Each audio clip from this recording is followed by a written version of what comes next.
राज्य उत्तराखंड के एक सरकारी विद्यालय के छात्र ने एक ऐसे ड्रोन का प्रोजेक्ट तैयार किया है जो दुश्मन देशों के दांत खट्टे कर देगा। इसमें गन पॉइंट के साथ ही बम ड्रॉपर भी लगे होंगे। यह उड़ते हुए ही हमला कर सकेगा। इसकी गति 180 किलोमीटर प्रति घंटा तक होगी।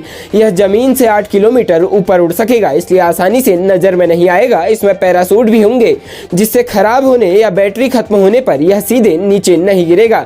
रेकी के दौरान यह ड्रोन दुश्मन के रडार में न आए, इसके लिए अपना ढांचा भी बदल देगा। ड्रोन का यह मॉडल बनाया है कि अटल उत्कृष्ट राजकीय कॉलेज रुद्रप्रयाग में 12वीं में पढ़ने वाले शुभम काला ने। शुभम का दावा है कि उनका 4 किलो वजनी ड्रोन 5 किलो तक वजन लेकर 20 किलोमीटर तक की उड़ान भर ढो सकता है। इसमें कैमरे लगे होंगे, इस कारण मोबाइल या कंप्यूटर से इसकी भी निगरानी होगी। उसके विद्यालय के भौतिकी प्रवक्ता नरेश जमलोकी ने बताया कि शुभम का यह ड्रोन मॉडल बोर्ड परीक्षा के बाद होने जा रही राष्ट्रीय प्रतियोगिता के लिए चयनित हुआ है। शुभम ने बताया कि ड्रोन 2 माह में तैयार हो जाएगा।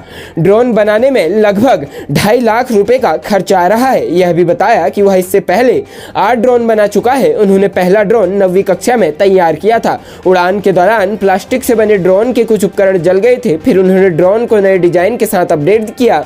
स्वयं के डिजाइन के साथ कक्षा 11वीं में उन्होंने पहली बार एल्यूमिनियम के ड्रोन तैयार किए जो उड़ान में सफल रहे। शुभम के पिता राजेंद्र प्रसाद काला व मां सरिता काला ने बताया कि प्रशासन ने 50,000 रुपए का इस प्रोजेक्ट के लिए दिए हैं। शुभम ने ड्रोन के लिए बेंगलुरु, मुंबई, हैदराबाद और दिल्ली से आधुनिक उपकरण मंगवाए हैं। रुद्रप्रयाग के जिलाधिकारी मयूर दीक्षित ने कहा कि ड्रोन को पूरा करने के लिए हर संभव सहयोग किया जाएगा। प्रदेश के सीमांत जनपद पिथौरागढ़ के धारचूला विधानसभा क्षेत्र की समस्याओं को लेकर विधायक हरीश धामी ने बुधवार को जिलाधिकारी रीना जोशी से मुलाकात की। उन्होंने मटकोट बाजार में सड़क का सुधारीकरण और नाली निर्माण की समस्या जिलाधिकारी को बताते हुए कहा कि इसके चलते आम जनता को खासी परेशानी हो रही है। उन्होंने क्षेत्र में कई स्कूलों के बंद होने का मामला भी जिलाधिकारी के सामने रखते हुए इन्हें तत्काल खुलवाए जाने को कहा। जिलाधिकारी ने बीआरओ के अधिकारियों से वार्ता की। बीआरओ की ओर से मार्च माह में मटकोट क्षेत्र में सड़क सुधारीकरण और नाली निर्माण का भरोसा दिया गया है। कल देर शाम को करीब 7:30 बजे चमोली जिले में एक हादसा हो गया। हादसे में बारातियों से भरी मैक्स सड़क से नीचे जा गिरी, जिसमें उसमें सवार 13 लोगों में से 3 की मौत हो गई जबकि 10 लोग घायल हो गए। बताया गया कि घायलों में से 3 की हालत गंभीर है। घायलों का उपचार किया जा रहा है। जानकारी के अनुसार मारवाड़ी थैंग मोटर मार्ग पर मंगलवार देर शाम थैंग गाँव से 12 किलोमीटर पहले थली तोक में बारातियों से भरी एक कार खाई में गिर गई, जिसमें उसमें सवार 12 लोग घायल हो गए। इनमें 3 की हालत गंभीर बनी है। वाहन में कुल 13 लोग सवार थे। दुर्घटना की सूचना मिलते ही एसडीएम कुमकुम जोशी, एसडीआरएफ व पुलिस टीम के साथ मौके पर पहुंची।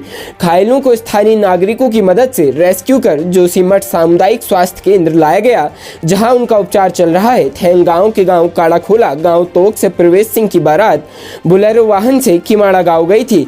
करीब 7:30 बजे करीब बारात वापस थैंग गाँव आ रही थी। बद्रीनाथ हाईवे पर थली तोक के पास अचानक कार चालक जितेंद्र राणा निवासी ग्राम चाई थाना जोशीमठ कार से नियंत्रण खो बैठा और कार खाई में जा गिरी। बुधवार को हल्द्वानी पहुंचे मुख्यमंत्री पुष्कर सिंह धामी ने अवसर पर घोषणा की कि समूह गौ की कोई भी परीक्षा, चाहे वह लोक सेवा आयोग से बाहर की हो या लोक सेवा आयोग के द्वारा कराई जा रही हो, सभी परीक्षाओं में साक्षात्कार की व्यवस्था तत्काल प्रभाव से समाप्त कर दी जाए। इसमें तकनीकी और गैर तकनीकी पद भी सम्मिलित होंगे, अर्थात जेई जैसे तकनीकी पदों में भी साक्षात्कार की व्यवस्था पूर्ण रूप से समाप्त कर दी जाएगी। उच्च पदों में जहाँ साक्षात्कार आवश्यक हो, जैसे पीसीएस या अन्य उच्च पद, वहाँ भी साक्षात्कार का प्रतिशत कुल अंकों के 10% से ज्यादा नहीं रखा जाएगा। साक्षात्कार के अंकों को भी पारदर्शी प्रक्रिया के तहत साक्षात्कार में किसी भी अभ्यर्थी को यदि 40% से कम और 70% से अधिक दिए जाते हैं तो साक्षात्कार लेने वाले व्यक्ति या बोर्ड को इसका स्पष्ट कारण बताना होगा।